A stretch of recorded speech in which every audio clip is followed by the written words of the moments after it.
Sup, people? I'm back talking some more Street Fighter 2 Champion Edition, talking some more arcade era drama nonsense. So let's get this started. On the last episode, I ended it off with my friend Damien, basically the number one guy in my area, the number one guy in my arcade, my territory, him telling me about Rocky. And Rocky was the unstoppable force. You cannot beat this guy. This is word that went around town. You could not beat Rocky. People in the arcade in the not so nice areas, like the arcades in the hood, people didn't really know about him because Rocky didn't go over there. And who could blame him? Because he probably would have got fucked up for bodying people. You know? They didn't take too kindly to newcomers coming over there running through everyone. Especially if you wasn't from around town. Like I frequented the arcades in the hood, and you know, nothing happened to me because I basically grew up with those guys in the projects. My grandmother lived in the projects, and I was always over her place every weekend or sometimes after school. I basically grew up there. I was always at my grandmother's house. All my cousins lived in the projects, so you everybody knows everybody because, you know, we all kids and we grew into teenagers. Well, not quite teen. I was 12 at this time. Maybe I was about to be 13, but this time I was 12. Street Fighter 2 Champion Edition is the shit now. It's the new thing, and everybody's trying to learn the four bosses. Everybody wants to learn Balrog, Vega, Sagat, and Bison.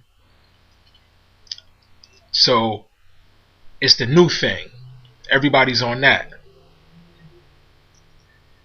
So Damien tells me about Rocky, and he tells me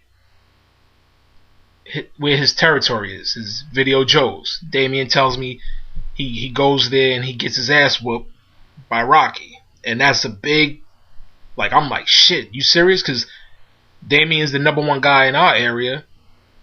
So to me, he's unbeatable.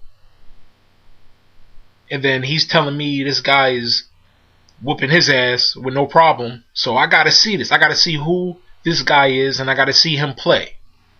Not necessarily play him yet, because I know I'm not. If I can't fuck with Damien, I definitely can't. I'm not on Rocky's level. So he tells me he plays at some place called Video Joe's in the town next to ours. And this town next to ours, it was a nice small town. It was really small, and it was a nice town. So I wasn't scared of like going into some place where I didn't know. I didn't want to go to some area and it was really hood, as they say, and then I fucking really get fucked up for doing my thing. But the town he lived in was nice, and this was the only arcade in that town, and it was inside of a small video store. This is pre-DVD, this was like mom and pop video shop where you rent movies on the weekends, and you go home and you put it in your VCR. For those, I know some of you are like, what the fuck is a VCR? It's 2014 now. VCRs was this shit back then. I remember when we first got a VCR, I'm like, yeah, we balling now, we got a VCR. That's funny, man. But anyways, so Damien tells me this guy's whooping his ass for free, and he tells me where he plays at. So I'm like, alright. I talked to my friend Walter about it, and I'm like, yo, Walter, next Saturday, Video Joe's, man, we gotta go and see who this Rocky is. And they said Rocky was in there all the time. Once the weekends hit, the only time he wasn't in Video Joe's was when he was traveling somewhere else bodying niggas. But like I said earlier, he went to certain spots because I'm sure he got fucked up for beating people because this is the arcade era. This is back in the day where you beat people and you was really good. People would be like, all right, and they would wait outside for you and fuck you up. There was no sending email and sending these hate rage messages that people do nowadays online. No, none of that message shit. This was all face to face. When you got beat or you beat somebody, when you talk your shit, you said it to their face and you would see the reaction on their face. A lot of you people don't understand this now because you never stepped foot in an arcade and you don't know the repercussions for saying the wrong thing to somebody. And the thing is, you never knew what that wrong thing was. You can congratulate somebody for doing good. You could tell somebody, yo, you nice, and they would look at you like, what? Because they would think you dissing them. Because maybe they were not that good at the game. But if you said, yo, you nice, they might have thought you were being sarcastic. And they'd be like, what? And they would walk away from the game while it's playing and be like, yo, step outside. I'll show you what nice is, nigga. You're like, damn, I gave you a compliment. You want to fuck me up? Arcades, man, it wasn't no joke back then. And I fucking miss it, man. I don't like all this Dave and Buster nonsense. Or this fucking... I don't even know the name of any big chain of arcade. There's not even a chain of arcade. Isn't Dave and Buster's a food place that has an arcade in it?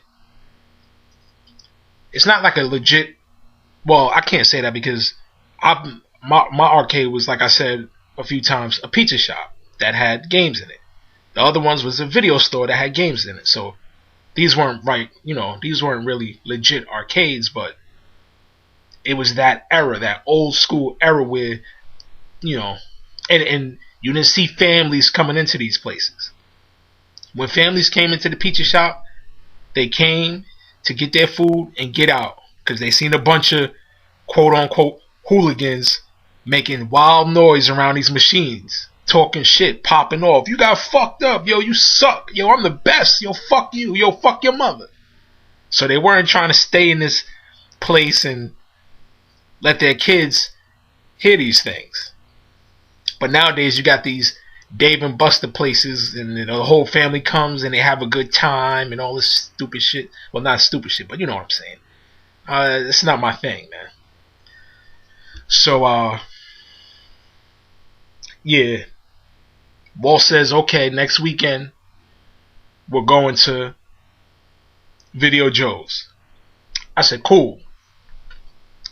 And I couldn't wait, man. I was so excited, man. I was so excited. Like it's funny what Street Fighter did to me, man. Because I love video games as majority of young males do and females. Young kids, period. We love video games.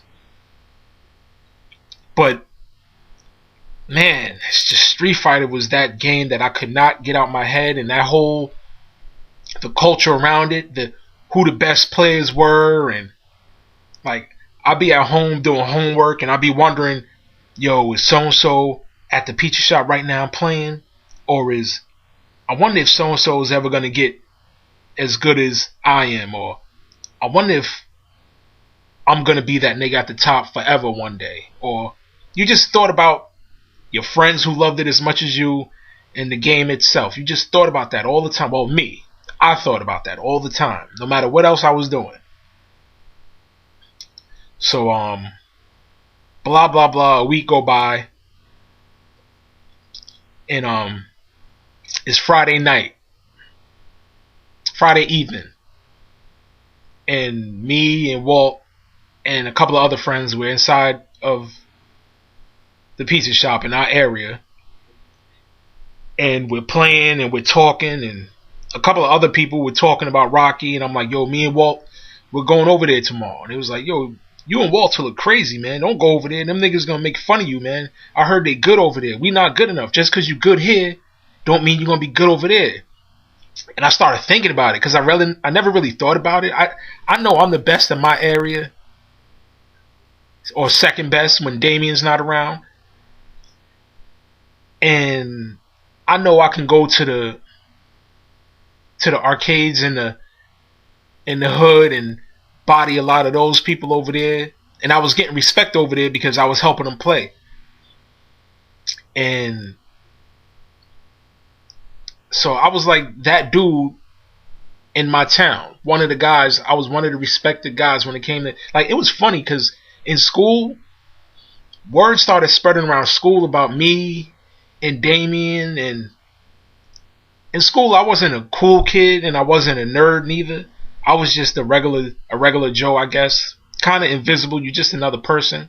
You know, you had the cool jocks and the ones that the fly niggas, the pretty boys or whatever you want to call them, that had the latest clothes. And back then, the latest clothes was like Carl Kanai and Cross Colors, and y'all probably don't even know these brands I'm talking about.